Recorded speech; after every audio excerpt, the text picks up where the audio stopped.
Hello and have a good day everyone. Today my cook will explain about what is climate change. Climate change refers to long-term shift in temperature and weather patterns. It is also causing extreme weather events. In Malaysia, a heat wave alert is issued when the average daily maximum temperature exceeds 37 degrees Celsius for 3 consecutive days. In April, the Malaysia Meteorological Department issued heat wave alert in several states, with the highest temperature recorded at 38.4 degrees Celsius in Malaysia's central Negri state on April 22. Then, climate change a major threat for 4 countries. What is the causing climate change? The current changing climate is linked to rising the concentration of the greenhouse gas such as carbon dioxide, methane, and fluorocarbon in the atmosphere, which insulate the planet and cause into the world. Warmer temperature over time, changing weather patterns, and disrupting to the usual balance of nature. Okay.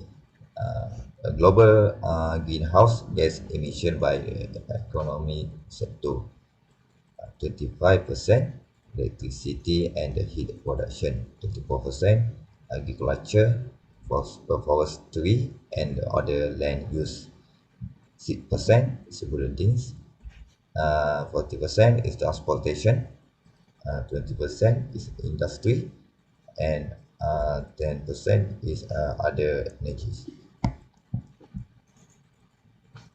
Climate change mitigation and adaptation. Mitigation is the action to reduce emission that cause climate change, like sustainable the transport, cleaner energy, energy efficient. Besides, adaptation is a action to manage the risk of climate change impacts, such as disaster management and business continuity, food protection, and in our infrastructure upgrade. Okay, Malaysia energy transistor.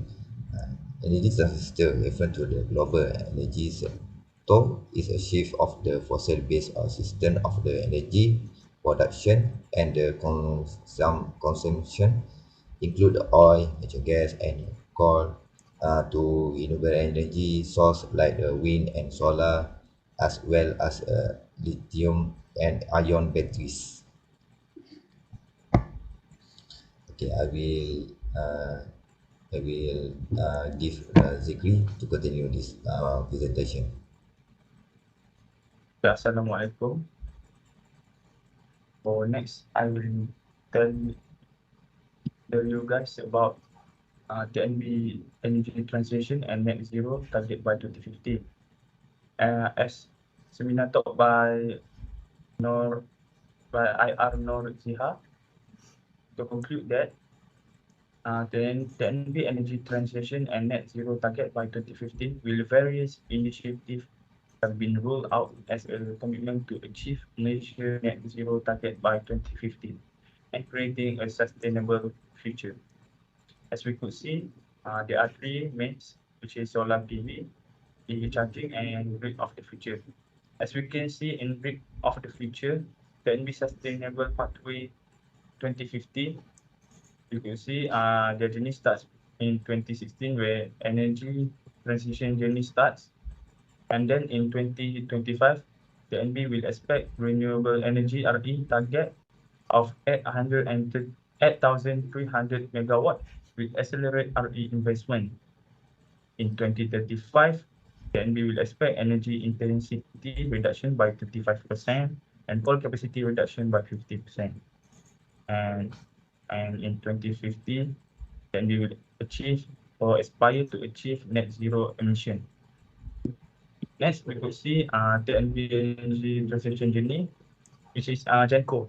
GENCO is the TNB fast track generation decarbonization. That we will see major shift to RE and new green techs toward the future, meeting our ESG commitment while ensuring business growth.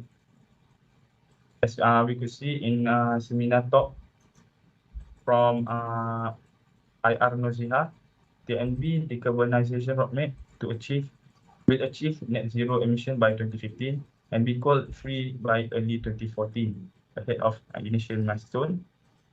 GENCO next move to fast track decarbonization. We know that there are three main topic, which is early retirement of coal plants, repowering plants with cleaner fuel and green tech, and number third is accelerate green tech adoption via strategic technology partnership. Through these deliberate steps to increase it will enterprise value and sustainability position. It will also stay open to the possibility of an initial public offering, which is IPO of GENCO, and should be the opportunity come up. GENCO also aims to explore hydro and gas opportunities in Asia, which is Vietnam, Thailand, Indonesia, and also Laos in gas and hydro. And then next we could see in Malaysia Energy Transition and RE Outlook, the Malaysia Renewable Energy Roadmap, which is MYRER. MYRER is developed to strike a balance between number one, environmental targets and policies. Number two, system security. And then number three, affordability and economic benefit. It will delivering reliable green power to all. And then my RER strategic framework builds upon four energy pillars, which is solar, hydro, bioenergy, and new solutions and resources. The framework is supported by four initiatives, which is leveraging electricity market reform for renewable energy, which is RE opportunities. Number two, improve access to financing. Number three, shape human capital and infrastructure. And number four, increase system flexibility.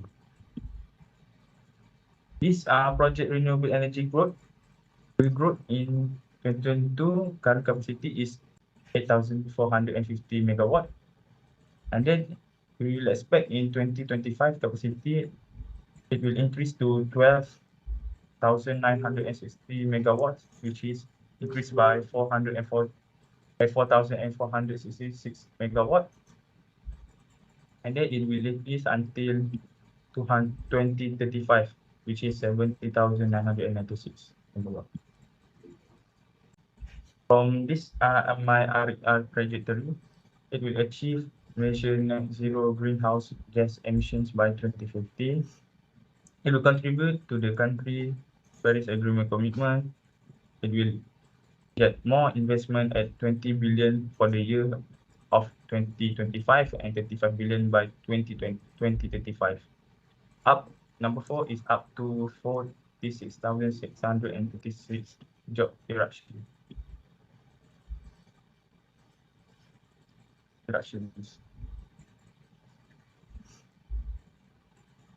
And then you could see also the energy transition also. There are Meto and Dasar Tenaga Negara in 2022 until 2040 by Ahmad Muhammad Datuk Sri Ismail Sabri Yaakob. And then also there are RE programs in Malaysia, which is there are self-consumption cell net energy metering, large scale solar LSS, and feed-in tariff. Then also in seminar talk from by IR Noziha, explain all of these things. So next I will this pass this presentation to Fateh. Fateh?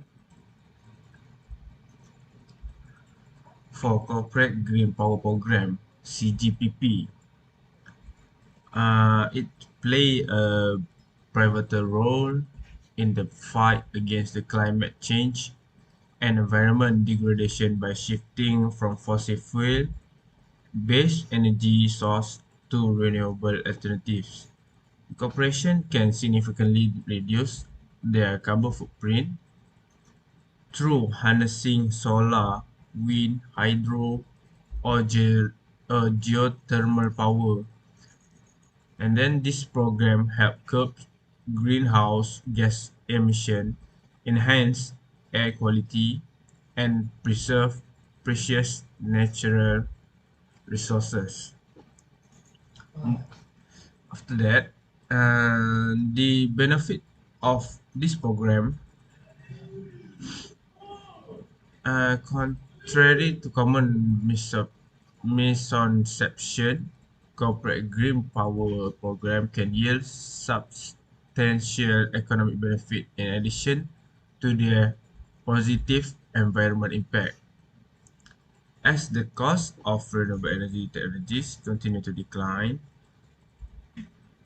investing in green power becomes increasingly financially viable. By embracing renewable energy resources, corporations can reduce their reliance on fluctuating fossil fuel prices and mitigate the risk associated with energy price volatility.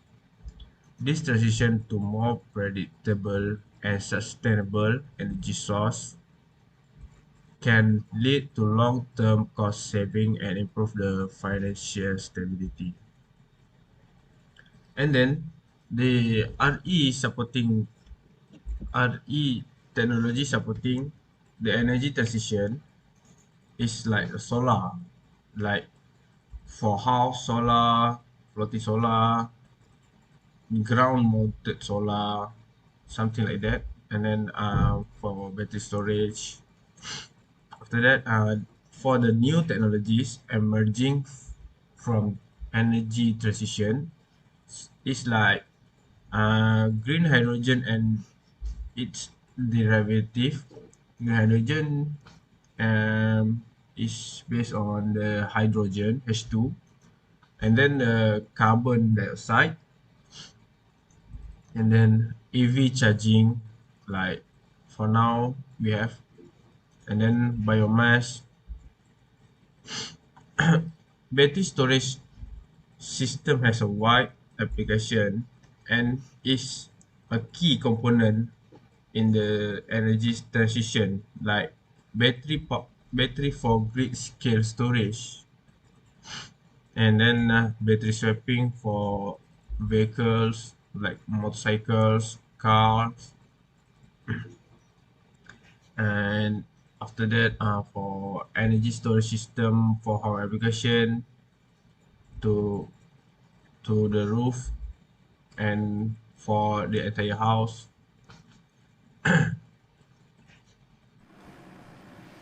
Next, I will talk about green hydrogen can be the option in the energy transition. Green hydrogen is a promising option in the energy transition as it can provide a sustainable and clean source of energy. Hydrogen is an abundant element that can be extracted from water through electrolysis using renewable energy sources such as solar or wind power. The process produces green hydrogen which has zero carbon emission and can be used for various applications including transportation, heating and electricity generation. After that, we will talk about carbon capture, utilization and storage. Carbon capture, utilization and storage is a technology that has been developed to reduce carbon emissions from industrial processes. The process involves capturing carbon dioxide from power plants, factories, and other industrial sources before it is released into the atmosphere. The captured CO2 can then be utilized for various purposes or stored underground. Last but not least, we will discuss how can you play a role to create a cleaner and greener world. Firstly, we can reduce our carbon footprint by using public transportation or carpooling instead of driving alone. Secondly, we can reduce waste by recycling and composting. Thirdly, we can plant trees and support reforestation efforts. Lastly, we should educate others about the importance of taking care of our planet.